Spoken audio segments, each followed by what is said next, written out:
They say loneliness is painful. But what if pain becomes the only thing that feels real? Because some people aren't afraid of being alone.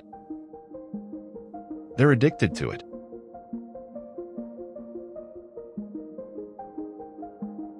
Loneliness isn't just an accident. For some, it's a lifestyle.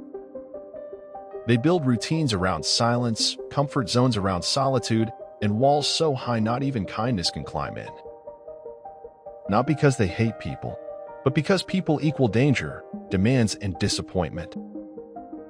And loneliness? It offers safety, control, and predictability.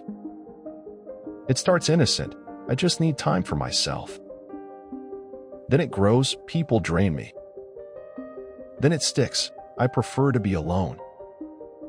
Until one day, solitude isn't peace anymore. It's dependency.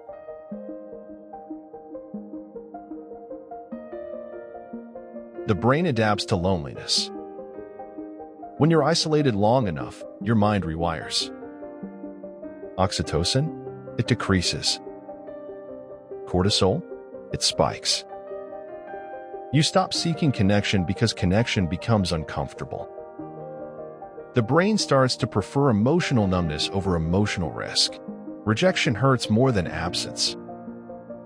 So you retreat. And the more you retreat, the more you train yourself to avoid connection altogether.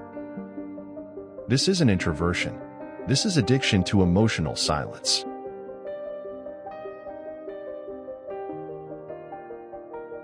At some point, the loneliness isn't just something you feel. It becomes who you are. The independent one. The always busy.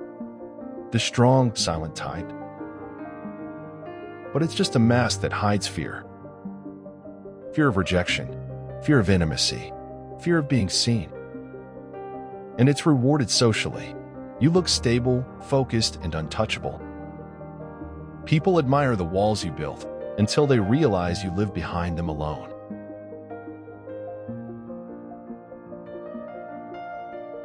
Confirmation bias keeps this cycle alive. You think people don't care, so you avoid them. Then they stop calling. You say, "See, I was right." You subconsciously push others away just to prove your own loneliness right.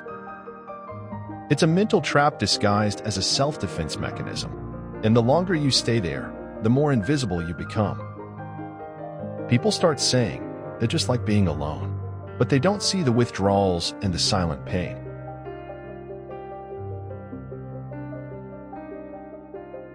Loneliness can feel safer than love, quieter than friendship, cleaner than conflict. But it also kills slowly.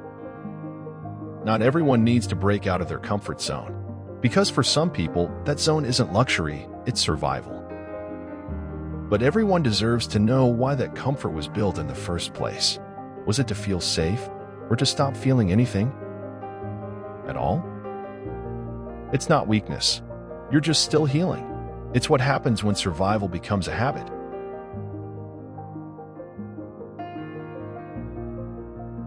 No one sees the withdrawal, because emotional isolation doesn't leave bruises. But if any part of you still aches quietly at night, still rewrites messages you never send, still remembers the last time you felt seen, maybe it's time to interrupt it. Admit you're lonely, not independent, not busy, not mysterious. Just lonely. The first step isn't connection, it's confrontation. And then, the harder part, allow discomfort. Let someone in. Talk even when it feels awkward. Show up even when you feel unworthy. The goal was never to be surrounded. Maybe it was never about being alone. It was just about not being heard anymore. And that's a wrap, my dear friends. Thanks for hanging out with me. Until next time, stay awesome.